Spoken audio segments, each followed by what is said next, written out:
On frappa à la porte après la tombée de la nuit, doucement et sans espoir. Un coup qui n'avait rien à faire ici. Caleb Mercer vivait à 32 km de la ville la plus proche, niché au fond d'un canyon où le vent hurlait comme une créature vivante et où la nuit engloutissait tout son. Personne n'a frappé à sa porte après la tombée de la nuit.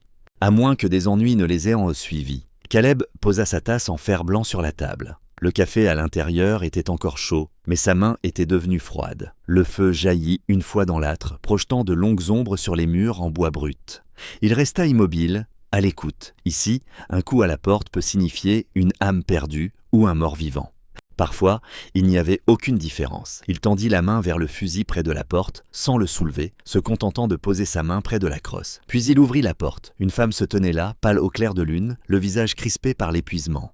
Son manteau avait été autrefois impeccable, mais il était maintenant strié de poussière et déchiré à l'ourlet. Elle tenait dans ses bras un petit enfant, une fillette enveloppée dans une fine couverture, sa tête reposant lourdement sur l'épaule de la femme. Derrière eux s'étendait l'obscurité sur une terre déserte. « S'il vous plaît » dit la femme, la voix tremblante comme si elle allait se briser. Une seule nuit dans la grange. Le regard de Caleb la dépassa, scrutant la cour, les ombres, la clôture. Pas de cheval, pas de chariot, oui, rien. Ils étaient là, tous les deux, comme s'ils sortaient tout droit de la prairie. « Vous êtes venus à pied » a-t-il demandé. Elle hocha la tête, vacillant légèrement sur ses pieds. L'enfant gémit, et la femme serra les bras, se maintenant droite par la seule force de sa volonté. Caleb regarda de plus près. Ses mains étaient couvertes d'ampoules à vif, ses bottes étaient couvertes de boue et d'une substance plus sombre, du sang peut-être. Le visage de l'enfant était rouge, sa respiration superficielle et irrégulière. Il n'était pas seulement fatigué, il courait. « La grange n'est pas un endroit pour un enfant », a déclaré Caleb. Un instant, le visage de la femme se décomposa, puis elle a tout remis en place. « Nous ne causerons pas de problème, je jure, jusqu'au matin seulement. Nous serons partis avant que tu ne te réveilles. » Caleb s'écarta et ouvrit la porte plus largement. « Prenez le lit. » Elle le regarda, perplexe. « Nous ne pouvons pas. »« Vous pouvez, » dit-il d'un ton ferme mais calme. « Il y a un lit à l'intérieur. Je dormirai près du feu. » Lentement, comme si elle craignait que l'offre ne disparaisse, elle entra. Une douce chaleur l'enveloppa. Et Caleb vit ses épaules s'affaisser comme si le poids de Miles avait enfin disparu. Il verrouilla la porte derrière eux. Elle se tenait au milieu de la pièce, serrant l'enfant contre elle, les yeux scrutant chaque recoin. Caleb s'est dirigé vers le poêle, a rempli une bouilloire et l'a mise à chauffer. « Il y a du pain sur la table, » dit-il. « Pas grand-chose, mais c'est assez frais. » Lorsqu'il jeta un coup d'œil en arrière, elle le fixait, l'incrédulité se lisant clairement sur son visage. « Pourquoi » murmura-t-elle. « Vous ne nous connaissez pas ?»« Pas besoin, » dit-il. Il versa de l'eau chaude dans une bassine et la déposa sur un linge propre. « Lavez-vous les mains si vous le souhaitez, je vais faire chauffer un peu de ragoût. » Elle a installé l'enfant sur un banc près du feu, en déballant la couverture. La peau de la jeune fille était brûlante au toucher, ses yeux mi-clos et absents. « Elle est malade » a dit Caleb. La femme acquiesça. Fièvre depuis 3 jours. Caleb avait déjà vu de la fièvre ici. Il n'a pas demandé la permission. Il remplit un bol de ragoût et le posa devant elle. Elle le fixait comme s'il s'agissait de quelque chose de sacré. « Mange » dit-il. Elle leva la cuillère, puis s'arrêta, les yeux embués, mais se tourna plutôt vers l'enfant, sa première. Caleb remplit un bol plus petit et le glissa à côté du premier. Elle trempa du pain dans le bouillon et donna lentement à manger à la fillette. L'enfant mangea, puis se laissa aller en arrière, déjà en train de s'assoupir. Ils mangèrent en silence. Dehors, le vent soufflait contre la cabane, mais à l'intérieur, le feu restait stable. « Nous partirons demain matin », finit par dire la femme. « Je jure », Caleb se pencha en arrière, observant les flammes. « Où allez-vous ?»« Ouest. C'est une longue marche. On va s'en sortir. Pas avec un enfant malade. Sa mâchoire se crispa. On va s'en sortir. » Il n'a pas argumenté. Certains fardeaux, les gens les portaient seuls. Il lui apporta une couverture et fit un signe de tête en direction de la pièce du fond. « Repose-toi. » Sur le seuil, elle s'arrêta. « Merci. » Caleb hocha la tête une fois. Il resta assis près du feu toute la nuit, son fusil sur les genoux, à écouter l'obscurité. Dehors, quelque chose a bougé. Un grattement, un changement, puis plus rien. Ici, le néant avait souvent une signification. Le matin arriva calme. Caleb se réveilla raide et endolori, la lumière filtrant à travers la fenêtre. Il a d'abord écouté. Pas de voix, pas de cavalier. Dans l'arrière-salle, la femme était assise sur le lit, la main posée sur le front de l'enfant. La respiration de la jeune fille était désormais régulière. « Elle va mieux », dit Caleb. La femme hocha la tête, le soulagement adoucissant son visage. « Restez un jour de plus », dit-il, des mots qui le surprirent lui-même. Ses yeux s'écarquillèrent. « Nous ne pouvons pas. Vous, si. » Avant qu'elle ne puisse répondre, un bruit parvint à la fenêtre ouverte. De faibles coups de sabots lointains. Caleb se tourna vers l'horizon, la mâchoire serrée. Ce qui les avait conduits jusqu'à sa porte les avait enfin rattrapés. Caleb ne bougea pas tout de suite.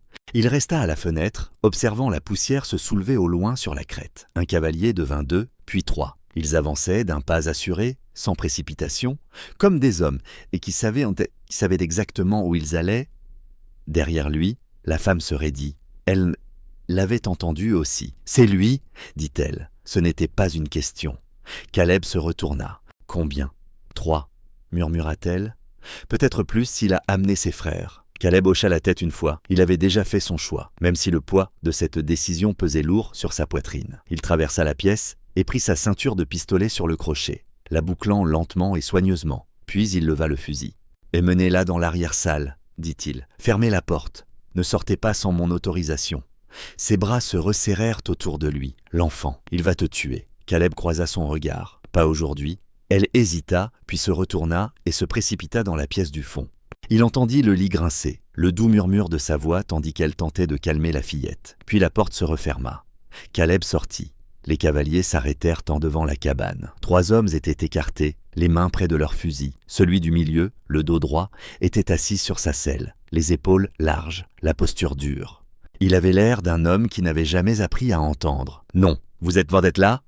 appela l'homme. « Je cherche ma femme et ma fille. » Caleb ne répondit rien. « Je ne veux pas d'ennui, » continua l'homme. « Faites-les sortir. » Caleb leva le fusil et le posa nonchalamment sur sa poitrine. « Elles ne vont nulle part. » L'homme plissa les yeux. « Vous savez qui je suis ?»« Non, » dit Caleb, « et je m'en fiche. » Cela le mit en colère. Caleb le voyait bien. L'homme sourit, mais il n'y avait rien de chaleureux dans son sourire. « Je m'appelle Jack Dolan, » dit-il. « Vous venez de faire une erreur. »« Tu t'en mêles. » Caleb ajusta son fusil, le canon se soulevant légèrement. « Tu t'en mêles en arrivant. » Un des autres cavaliers laissa échapper un rire sec et nerveux. « Jack, prononcez-le. » Jack leva la main pour l'arrêter. « Dernière chance, » dit-il à Caleb. « Je prends ma famille et je m'en vais.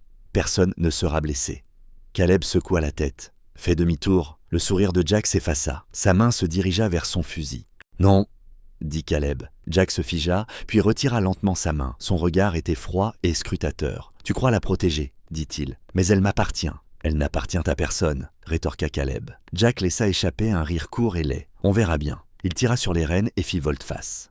Les autres cavaliers suivirent, jetant des regards en arrière, tandis qu'ils s'éloignaient. Caleb resta immobile longtemps après que la poussière soit retombée. Ce n'est que lorsque le terrain fut de nouveau désert qu'il baissa son fusil. À l'intérieur, la femme se tenait juste derrière la porte. L'enfant serré contre elle, elle dit « Ils reviendront. »« Je sais, » répondit Caleb. Cette nuit-là, ils parlèrent à voix basse près du feu. La femme finit par lui révéler la vérité. Elle s'appelait Claire. Jack Dolan était son mari. Il n'avait jamais été bon, seulement attentif à dissimuler sa cruauté. Lorsqu'elle avait tenté de partir auparavant, il l'avait ramenée de force. Cette fois, il promit de lui prendre sa fille si elle s'enfuyait à nouveau. « Je ne le laisserai pas la voir », dit Claire d'une voix tremblante mais ferme. Caleb regarda l'enfant endormi, sa petite main crispée autour du cheval sculpté qu'il lui avait offert. « Il ne l'aura pas. » Citation. Le matin arriva rouge et lourd. Caleb aperçut les cavaliers avant que le soleil ne disparaisse derrière la crête. 5 cette fois. « Vendeur » dit Caleb. Claire ne protesta plus. Elle souleva sa fille et disparut par la trappe, remettant le tapis en place. Caleb sortit tandis que les cavaliers se dispersaient. Jack Dolan descendit de cheval lentement et avec assurance. « Je vous avais prévenu, » dit Jack. « J'ai fini de parler. »« Faites demi-tour, » dit Caleb, fusil pointé. « Dernière chance. » Jack rit. « Vous n'êtes qu'un homme. »« Vous non plus, » dit Caleb. Jack dégaina. Le coup de feu claqua fort et sec. Jack trébucha. La surprise figée sur son visage, puis s'écroula lourdement dans la poussière. Les autres se figèrent. Un laissa tomber son fusil. Un autre jura entre ses dents. « En selle, » dit Caleb. Ils n'hésitèrent pas. Les chevaux firent des cabrioles, la poussière vola et ils disparurent. Caleb trembla encore après que ce fut terminé. Claire sortit lentement, sa fille accrochée à elle. Elle vit le corps et s'immobilisa. « C'est fini !» dit Caleb. Elle s'effondra alors, sanglotant contre sa poitrine. Caleb la serra dans ses bras, le fusil pendant dans sa main. Les jours passèrent. Le calme revint. Jack Dolan fut enterré sur la crête. Claire et sa fille restèrent. Un soir, Claire demanda « Que va-t-il se passer maintenant ?» Caleb regarda le feu, puis elle. « Tu restes, dit-il, si tu veux. » Elle sourit à travers ses larmes. Et pour la première fois depuis des années, Caleb ne se sentit plus seul. La terre n'avait pas changé après le sang versé. Le canyon était toujours balayé par le vent. Le ruisseau était toujours froid le matin. Le soleil se levait et se couchait toujours comme avant. Mais à l'intérieur de la petite cabane, tout était différent. Claire se réveillait chaque jour, s'attendant à ce que la peur la submerge à nouveau. Elle ne le faisait pas. Au lieu de cela, il y avait le calme. Un vrai calme. Celui qui n'oppresse pas la poitrine.